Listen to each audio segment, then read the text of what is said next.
One of the most heartbreaking games I've ever played is Omori. Even if it's one of my favorite games, it was still kind of painful to play at times, as I feel that the story was too real. So, today I will be talking about the game that saved my life.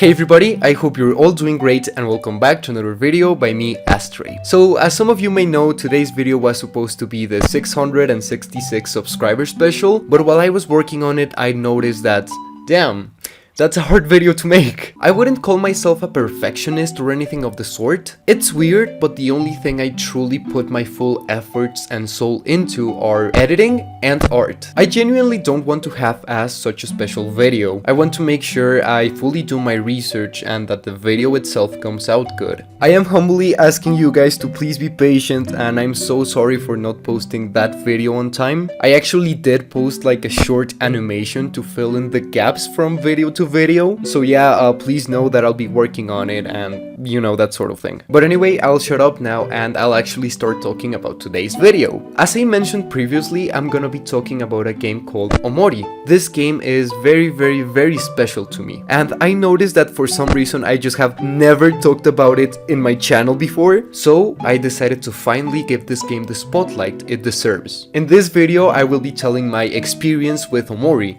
I will also be briefly talking about the plot, the characters, the music, and blah blah blah. But before delving into it, I want to mention that Omori is a game that is best enjoyed going in blind. In my case, when I played Omori, I had no idea about what it was, and I feel that is the perfect way to play Omori. So if you guys want to have a similar experience like mine, I would recommend that you guys click off the video now, go play it, and then come back in 25 hours or so. Okay, that's enough of that, and now let's talk about the wonderful world of Omori.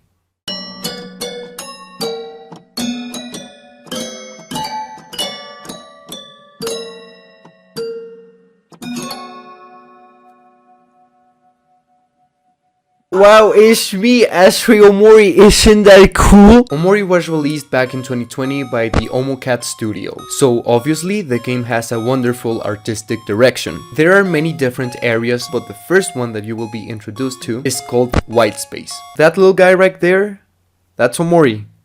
Fucking grandma. I have no idea how she did it, but omocat managed to make a plain white background be one of the most unnerving places in the whole game. You will be introduced to a laptop and a little cat called Miwo, as well as a weird black light bulb. Starting off the game is so cool because you have no idea what is going on. You're just walking around seeing that there is nothing and there is just confusion to be had. There's like a cutscene at some point and you're just like, what? And personally, me being someone who adores mysteries, I would say that Omori has the perfect gaming introduction. White space has a very cool atmosphere. I like the fact that it's very creepy and off-putting, but also kinda comforting, and the game truly begins when you open the black door, which leads you to the neighbor's room. You will see three kids, Kel, Aubrey, and Hiro. The first thing you'll notice when entering the neighbor's room is that Omori will have artistic dissonance. The best example of this is a comparison between white space and the neighbor's room. For example, in white space we can see red hands crawling on the floor or Omori's art book diary, while in the neighbor's room we have pretty colors and clams and things. Evidently, the clash of settings plants this idea in your head that things aren't as they seem. However, you don't understand this until you finish the prologue. After leaving the neighbor's room, you will go to a playground, in which you will find two characters, Basil and Mari. Or Marie, I don't know how to say it. The RPG mechanics will then be introduced, but I can say that you will be absolutely hooked on the game's aesthetic. Obviously, it is very dreamlike, and you find a bunch of characters that truly feel like doodles that came from your notebook onto the game. It is a very cozy, childlike atmosphere that I adored. As someone who enjoys really generic and edgy things, this was a breath of fresh air. There is something that makes you feel calm and safe. This game is full of little interactions between the characters. Like for example, sometimes they'll have these little short conversations that are very heartwarming and sweet, and sometimes they'll just go build sandcastles and stuff. These things truly make the game feel alive, and here's the next point I want to make. I love, and I have no idea how omocat did this, but Omori is full of characters that feel like people you know in real life. And it's very weird because I know they represent very common archetypes, but they just feel so pinpoint accurate on representing the childhood friends you once had. Let's begin with Kel. Kel is a very loud and sporty kid. We have Aubrey, someone who is very compassionate but also very hot-headed. We have Hiro, the responsible adult one in the group. There's also Mari, a gentle perfectionist. She is also your sister, which I forgot to mention for some reason. Basil, a quiet and shy ray of sunshine. And Omori, who is empty and very sad. As I mentioned previously, their dynamic feels really natural, and it's very easy to place the people you know in real life in this game, and it makes you relive a part of your childhood. Everything is good until you arrive at Basil's home, where things start to feel a bit off.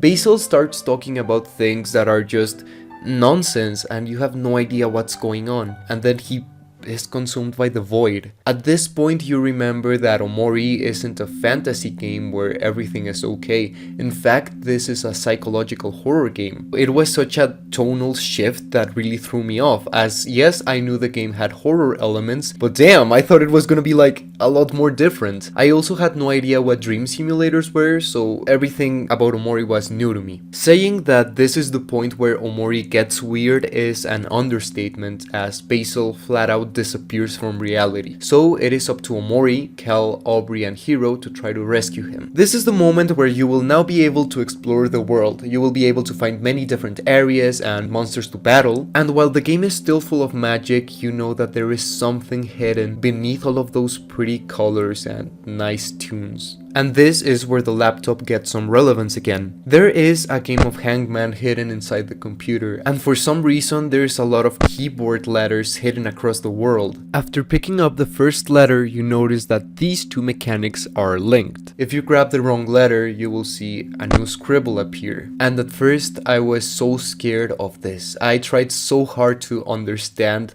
what the Hangman meant, but there was one thing I was sure of. I can't lose Hangman.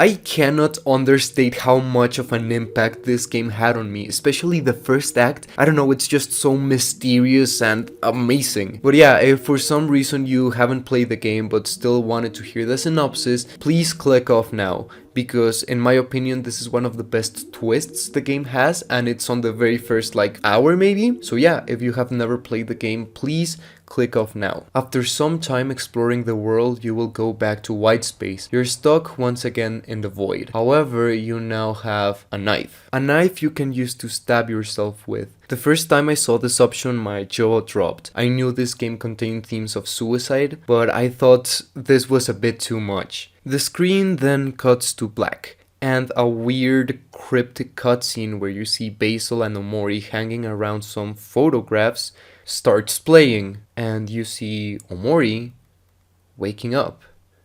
You are not Omori. This is Sunny. All of the things you have experienced up to this point aren't real. Everything is in Sunny's head, and after he wakes up, he will have a horrible nightmare. This part of the game shocked me in a way I can't describe. I had no idea this whole segment was supposed to be a dream, and yes, I understand that Headspace is very obviously dreamlike, but I don't know, I genuinely wasn't expecting that. I thought the game was gonna tackle depression in a fantastic setting or something, so this was just so surreal. There is a thing I haven't talked about in this channel, but as some of you may know, I have really intense anxiety and depression. And a really awful coping mechanism I developed was to sleep a ton. Anytime I felt that my life got a bit too hard, I just went to bed.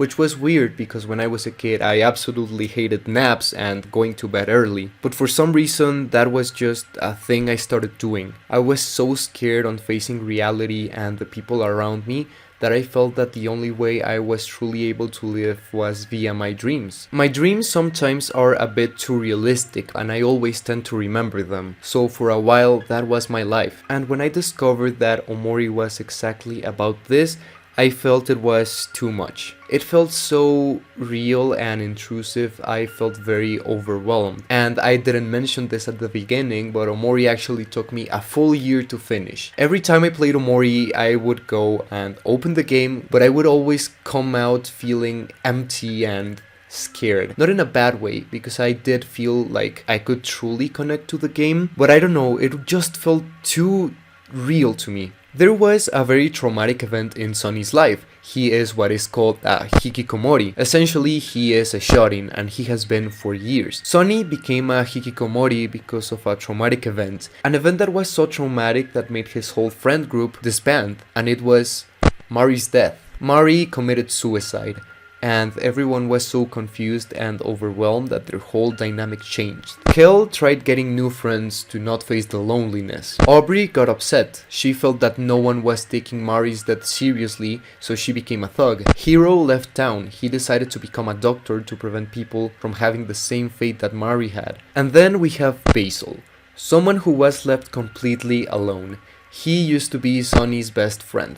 They would do everything together and their bond was like no other. Everyone was obviously very affected from Mari's death, but Sonny and Basil specifically have something else going on. It is very obvious to tell as Basil flat out disappears from Headspace, but there's just something weird between these two. I like that this game also talks about grief and how people deal with it differently. But for example, I adored Aubrey. I feel that a lot of shows and media tend to tell us that anger is bad and awful, and yes, it is, especially when she started hoarding Basil from disappearing from her life. But I feel that some people forget that anger is also a way to cope with pain. So seeing someone as broken as Aubrey get the forgiveness she deserves from her friends and the proper communication they needed was so heartwarming and nice.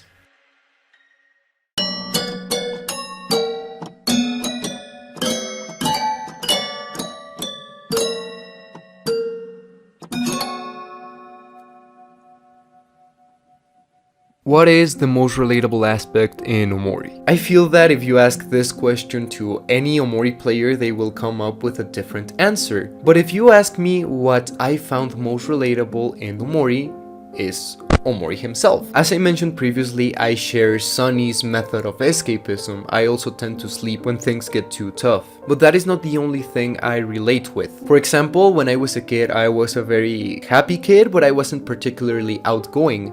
So I at most had one friend. I made my first friend on elementary school. Him and I did everything together, and eventually our friend group started to grow and grow, exactly like in Omori. And eventually, as time went on, we then went to middle school, in which I had the two lowest points in my whole life. I obviously won't go into detail because it is very personal, but life got really hard for me and there was no way for me to keep up. I had really low grades, I wouldn't do homework, I flat out stopped eating, and I had no care for myself. My mental health was awful. I was around so many awful people, and I also had some very awful tendencies that I was just on the verge of death. Most of my middle school experience was like this. It was empty. I was so horrified and traumatized by things that had happened to me at that point that I completely cut myself off from my friends. I was on a very bad period of isolation, and when high school happened, I tried to reconnect. I am obviously being very vague in details, and I am sorry if this is still too personal. I just want to put you guys in my shoes. But that is probably why I relate to Sunny so much.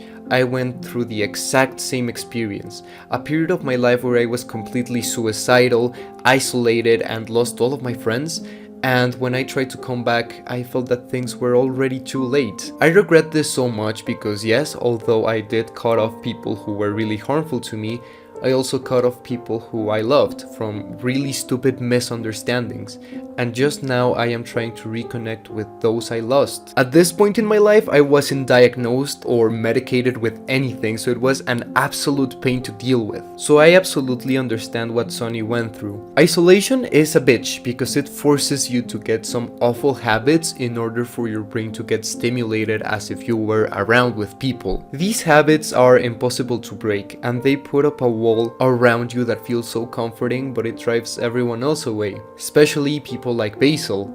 For years I had lost my Basil, and I was too prideful and spiteful to do anything about it. But I really wanted to go back as what life used to be. And that is what Omori is about. Omori is a game about learning and forgiving. This game has a lot of twists and a very touching story, but one of the things I really enjoyed is that both Sunny and Basil have these things called something. They are essentially monsters, but not in a conventional sense, rather than they're the personification of their own trauma. They use their somethings as scapegoats to not face reality, which is also how Omori came to be. Basically, Omori is Sunny's alter ego. He regresses back to this state of mind when things were okay. Omori is the absolute negation of the current state of his life, as well as the responsibility he had on creating it. So, the final act of the game is Sunny finally opening his eyes to the truth, revealing what actually made the incident happen.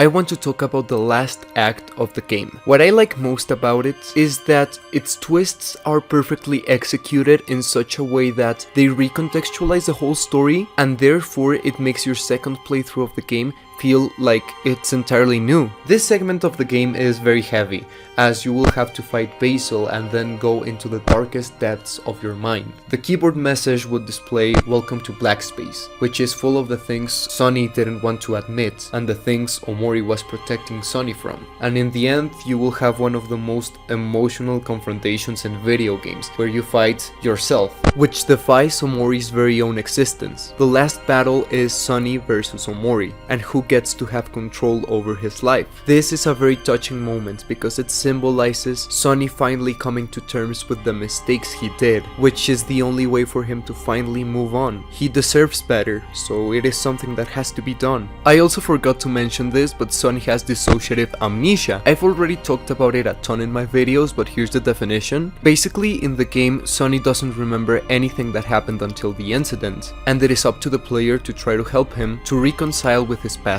actions. This once again is something that often happens to me. It is very easy for my mind to disassociate, so there are large periods of my life that I actually don't remember. A lot of moments in my early childhood and teenage years are a blur. I really have no idea what happened. I only know I suffered thanks to the recollection of everyone else around me, as well as the art I produced at that time. After Omori gets through a reconciliation with himself, we go back to the real world. Both Sunny and Basil are in the hospital. Sunny leaves his hospital room and arrives at where Basil is at. Everyone is surprised to see Sunny walking, but then he utters the words, "I have to tell you something." The game then ends, and I can say it is one of the most satisfying, heartbreaking and emotional stories I have ever seen. And it leaves so much up for interpretation, like would Kel, Aubrey and Hero forgive Basil and Sunny? But that doesn't really matter, because both Basil and Sunny finally have the truth off their chests. And although their trauma won't disappear, it can at least calm down and they can start living normally once again. Sunny leaves town. He can finally start a normal life again. We have no idea how the others reacted or if they will keep contact with Sunny. Their friend group was hurt by miscommunication, so it is up to them to decide if they want to forgive them or if they don't, which is also perfectly valid and okay. So yeah, that's pretty much it. I know this video got a bit too heavy at times, but I can say I am very happy with how it is turning out. There are a lot of things I missed in this video, so I could make a sequel. It won't be a personal video like this one or anything, but it will be a character analysis or a plot summary. to fully understand what the story is about. And also keep in mind that I've only played Omori once. Yes, it was so hard for me to actually play the game that I only played the Sunny route, and I've never touched it again. So I definitely have to revisit it. I really want to take a look at the Hikikomori route, which also I want to mention, I'm sorry for making this video all about me, but I just wanted to put you guys like what goes on in the mind of a mentally ill motherfucker who played this game. And please, please, please don't get worried about me. I can finally say that I'm doing good, and maybe that is the final thing I relate to with Sunny. In life you will screw up a bunch of times, and you will suffer, and you will cry, and blah blah blah, but it is up to you to lift yourself up and go forward. It is a very difficult task, but once you decide to stop running and look at yourself to see what you could improve, you will improve. So yeah, that's pretty much it. I hope you guys enjoyed this video, and I'll see you in the next one. Bye bye.